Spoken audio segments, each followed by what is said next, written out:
All right, guys, what's going on? Welcome back to Top Line. It's your boy Chris, and man, this is the second video. It's just 10 o'clock. Jesus Christ! All right, so more breaking news, more breaking news. Now I'm a fan of this move. I was hollering about it. I can't be a hypocrite and be like, oh, it don't matter. I wanted them to get Carl Lawson. They went and got Carl Lawson. All right. I feel like they should have done this when they first, rather than sign those other two guys. I'm not trying to poo-poo on them, but he was the better of the three. Now, I'm not saying that Carl Lawson is next coming of nothing, but I do think he's a formidable person to pair with Micah Parsons when it comes for putting pressure on the quarterback. Now, I know a lot of times we forget about D-Law, DeMarcus Lawrence, and it's not that. I just haven't seen him put pressure on the damn quarterback recently. Like, he's a good run-stopping defense, I think. And I think Nealon is just like him. They're good run-stopping defensive end, which is great. You may need them on known rundowns. You want, if it's a known rundown, I want DeMarcus Lawrence on the field. It's just that. But as far as putting pressure on the quarterback and really getting there, it seemed to me like those days are behind D-Law.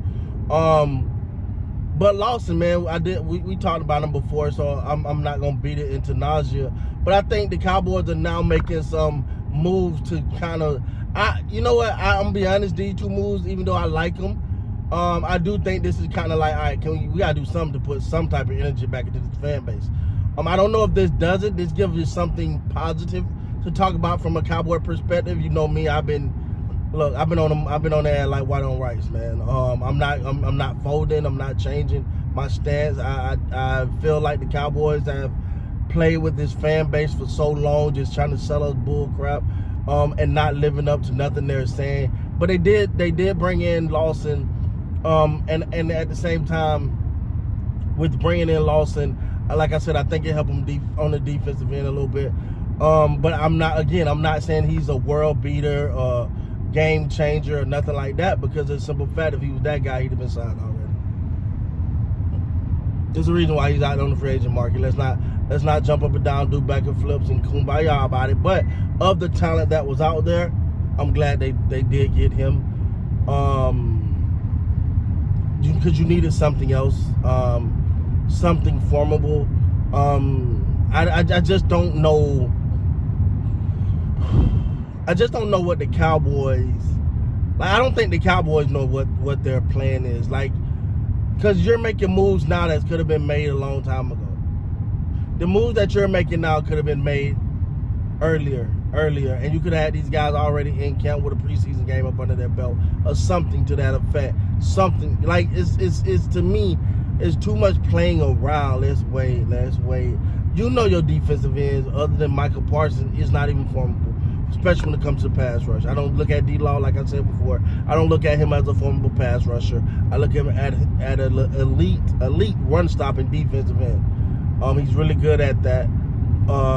But again, that's on the defensive end. I don't know about, he ain't going in the middle, so that's where the Cowboys have been suffering at. Hence the signing of John Phillips. But I do feel like the Cowboys are now at a point where they're starting to look and say, hey, man, like, the hope is dwindling, right? The hope is dwindling. It's like, bro, they didn't do nothing to get better, which they didn't.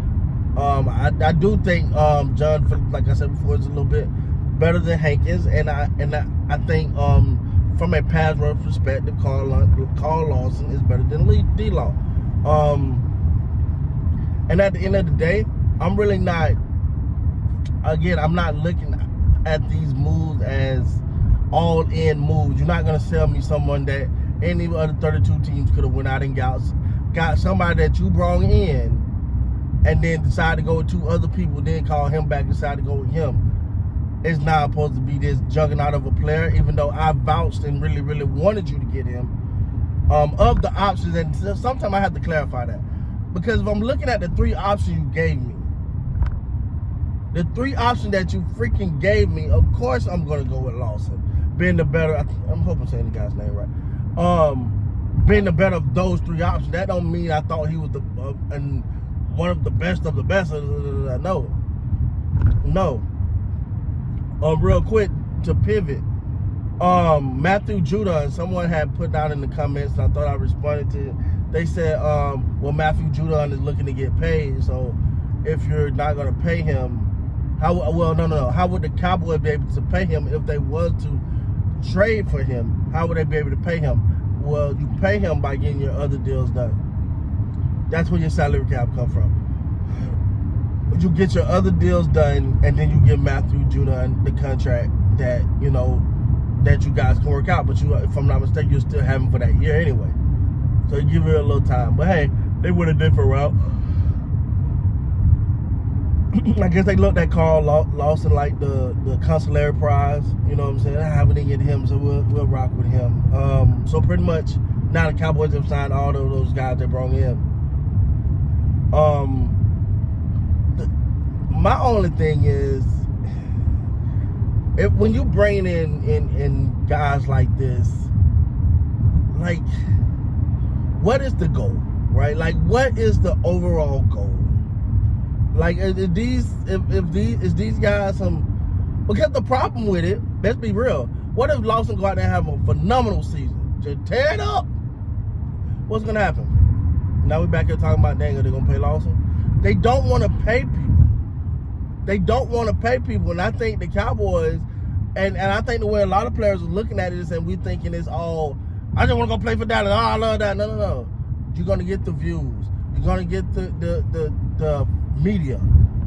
I'm trying to use the Dallas Cowboys and this star on my helmet to showcase myself for other teams. I'm gonna go over here and try to have a phenomenal, because I know if I have a phenomenal year in Dallas, it's gonna get talked about out the wazoo. It's gonna get all the media coverage. I'm gonna become the man. Now I can go somewhere else to get my money. But let me go over here for a year. Let me go get the spotlight. Let me shine in this spotlight. Now, and I think that's what special players like Carl Lawson. You know, you feel like he got maybe have another run at a pretty good contract. Well, let me go to Dallas, where all we do is talk about Dallas. Well, all they do is talk about media and fanfare and all the spotlights, all the bright lights on me. Yeah, let me go over here and let me go to Dallas and let me have I forgot the guy's name. He did it from Miami. A couple of players have done it. Like, they'll come to Dallas, play well, get the spotlight, go get them a big payday somewhere else.